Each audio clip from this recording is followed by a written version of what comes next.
So yeah, Emily, I had to. I was hoping that this film would show up. I was telling you I was waiting for support to send me the RET Oh, great! That looks backdrop. awesome. Yeah. Yeah, so I got it in here, and I think we're on the clock. So this is a good story. Um, so Sunday night in Chicago, I live in Chicago. By the way, anybody that's joining right now, this is Emily, and I'm Fred. I'm the national account manager, and I'm semi-responsible for the relationship between the commonsku membership and SanMar. And if you have any questions about what my role is, feel free to reach out to me. And Emily, you just heard her talk, and she's a wealth of information. We're so glad to have her with SanMar. And so when we were downloading about this particular event, we wanted to make our 15 minutes as impactful as possible. And I threw out the idea to Emily that I just wanted to live stream from my basement. So I'm from Chicago, if you don't know. And Sunday night we had some really heavy thunderstorms. We had a F3 tornado about 5 miles south of us go through town. And the sirens went off. And as we're supposed to, we went into the basement to huddle with the dog and my son and my wife. And we noticed water coming through a crack in my basement, like 15 feet from here. And it was flooding my basement. So I was up until 2 a.m. with the shop vac. Thank goodness the power was still on because I was dumping water into my sump pump. And so I wasn't sure if I was going to be able to do this downstairs. I was figuring out how do I get all this equipment upstairs. So Emily, that's my story, right? Oh my goodness, Fred. Well, I'm so glad you and your family are okay. Oh yeah, my goodness. Yeah, so that's crazy, but you know what? Life happens. So I don't know if I was telling Emily this, and some of you may have listened to one of my eye-to-eye sessions with SanMar for my national account groups. And I tried to make 3 main points this year. Point number 1 was get good counsel around the table. And so within this community, there is really good, smart supply people, and there are also good, smart distributor people. Get a group of people around the table and build into each other. What we need right now are good, smart people to help us make decisions. And so with that, I'm also telling people embrace the change, right? Don't ask why is this happening to me, but ask me what I can learn from this experience. And this is also a unique opportunity to resegment our customer base. And by that, how it applies to eco-friendliness and sustainability is get those smart people around the table, find out what their best narrative or story is about why they're sustainable or why they have an eco-friendly story, and try to use that information and bring that into your world. I'm big on you being able to tell your story with the information that we provide, right? Emily, that sound like a good idea? It's a great idea. Yeah, so that's kind of a little part about starting off in the first of the year. So where am I? I'm in my basement. I'm doing my live stream. I do this occasionally with customers. I also do it as a resource for other entities. And so one of my most recent live streams was with a decorator. We were talking about this morning, Emily, somebody had a question about eco-friendly decoration. And so I had these mannequins set up so that I had different types of decoration patterns on there. And we were talking about which ones were sustainable, which were eco-friendly. How do you make your product a more holistic story? So what's in my live stream today?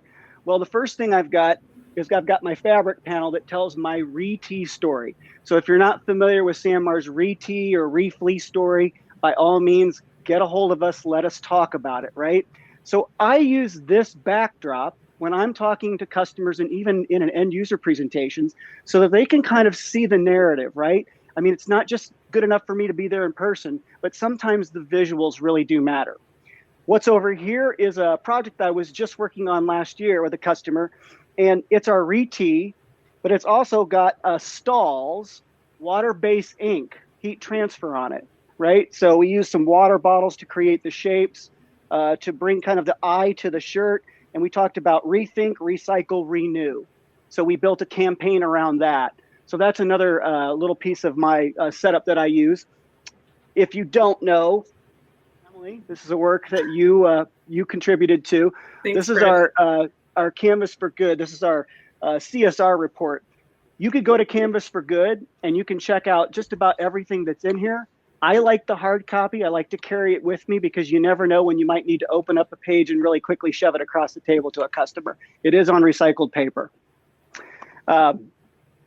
The other thing that's in here are some products. So we built for the commonsku community. This is one of my first projects working with this community, was to put together a collection, right? So this is my first collection I ever put together. I'm celebrating that I got through it myself, and it's very easy.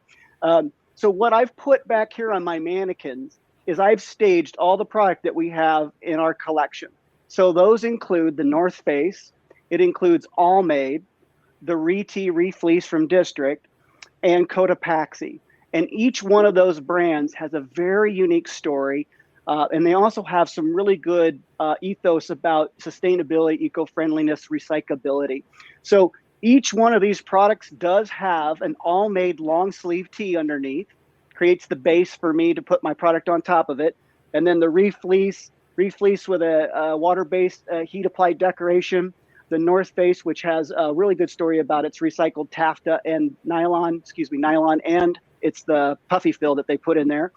We have 3 or 4 bags from North Face, 2 pieces of headwear, and the all-made 100% organic cotton t-shirts back there. It also has a water-based silk screen on it. So I tried to make this as realistic as possible. So when I do a sustainability conversation with anybody, I'm probably going to have these pieces in some form or fashion. I might also talk about SanMar University as a place to go to learn a little bit more about these topics. And what else might I want to talk about? We talked about eco decorating. I think that you're going to see with decorators more recycled threads. That's something that I've been investing a little bit of time into so that the whole complete story can be told soup to nuts, right? That's something that's probably going to come from our decorator relations team. So if you're interested in that, go to SanMar University, look at product education, and then go to the next tab, which is, I believe, decorator education. And then you can kind of filter and sort through those available tabs on the webpage there, right? And again, I mentioned the eco-friendly water-based transfers. Those are from stalls. And I think our deco team has probably a pretty good, robust list of decorators and supply chains that can provide those kinds of resources for you. I think that covered that. Emily, is there anything that I'm missing that you might know of that I don't in terms of that? No, I think that really covers it. You've got a nice selection there. And, as I mentioned on the session that I was in, this has been a really kind of big focus for us, is identifying, the ways in which we can identify the products that are that have these different attributes, that we feel comfortable kind of promoting as sustainable, because we've done the supply chain due diligence and making sure, for example, on any products that have recycled content, that we have the certificates for the Re-Tee and Refleece family. We actually went a step further, and All Made for that matter, looking at the environmental impact, right? So completing a life cycle assessment of those products, and making sure that we feel confident that, recycled content and different materials do in fact make a difference in the environmental benefit of the product. So I think you really covered it, Fred. Kind of covered that. The All Made, I believe, some portions are made in Haiti from the original factory that Ryan had his troop had first started working with those factories.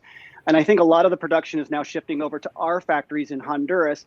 And if you don't know a lot about our Honduran factory, it's in our CSR, and it's also on the Canvas for Good. It's a really, really rich story, because for us, it's a people, product, planet, right? And so the people in Honduras, we invest a lot of time and energy in making sure that we're partners there. We're not just a factory that's there, but we're partners. I believe we're in the process of a 800,000 square foot facility right now, and we're rushing to get it kind of completed so that we can get production up and running. I know we could talk about that for probably hours on supply chain deliverables, but what's going on in Honduras is just equally important because sometimes it's not just about the eco or friendly story. It's about people, the product, and planet. And there's a narrative in there that you're going to have to kind of interweave with your story to your consumer. And that's something that I think is really important. I know, Emily, maybe it was 2019 that we were at PPAI, and Jeremy was I think it was hosted by commonsku, as Jeremy was on the stage talking about eco-friendly products and kind of just topics like that. And one of the things that stuck out to me was the price of trust, the price of trust of taking product and delivering a solution to the client, and they're giving you trust that you're going to provide them, in this case, a friendly, eco-sustainable story or a narrative within that framework. And so price of trust to me is really important. I think that most people trust that SanMar is transparent. It was only recently, Emily, that we decided to put up all the list of our supply chain partners on SanMar.com. Yep, we did. That was a big undertaking. Absolutely. And so, I think transparency fits together with trust. Trust is the new currency. My mentor, Susan Rye, would tell you, trust is the new currency. And so you have to be able to build trust a different way. And in this case, we have to do it with, good supply chain stories and being honest and open with that information. I think I heard something earlier today. It was Kathy maybe that was mentioning some things like that, right? Absolutely. Let's see. So we're in my basement. We talked about, I've got my list of notes. So everything I've got here has got a plan and a purpose, got lights. We've got my notes on the board up here in the front. I got a timer down here that tells me we're at about 11 minutes in. So I just want to be mindful of that. Yeah. And I'm here monitoring the chat. So if anybody has questions for Fred, I'm keeping an eye out, so I can ask those, relay those if you want to type them in the chat. So I will say that, these actually are some things that have come up recently in my national account world. And the first thing was, and this was last week, was a customer was asking about us helping provide information in terms of an RFP, right? So the request for proposal. And so obviously my first go-to is to, make sure that all parties involved have some of this information from at least your supply chains that you are, your primary supply chains. Think of your top 1, 2, or 3 suppliers that you're going to work with. I believe using this information and again, bring good counsel around the table. Call up SanMar. Let's talk about what's meaningful in here compared to what's in the RFP. And so that literally, put my water down. That literally came up this last week. And so I'm going to be having a call on Friday with the customer to talk through what does this mean to them. So, those are opportunities for you to get out in front of the issue of supply chain, transparency, eco-friendliness, all the products that you're going to put in there. That's a great case study, I think, right there. Another one was, and I was telling Emily about this, we always like to talk about these success stories. And I had a customer from the East Coast call me and say that she had been buying, and I'm just kind of giving you the short narrative on this. She had been buying about 1,200 Patagonia bags. And we all know how Patagonia has kind of changed the rules of decorating and how to use their product. And they're very concerned about what that use might look like for a number of different reasons. And so she was up against this same purchase again recently. And I said, why don't we take the North Face bag? Why don't we find a way to decorate it with some recycled threads or a heat applied decoration that was water-based? I don't remember if she chose the water-based decoration or not, but I led her to the resources. I told her where to go to get this done.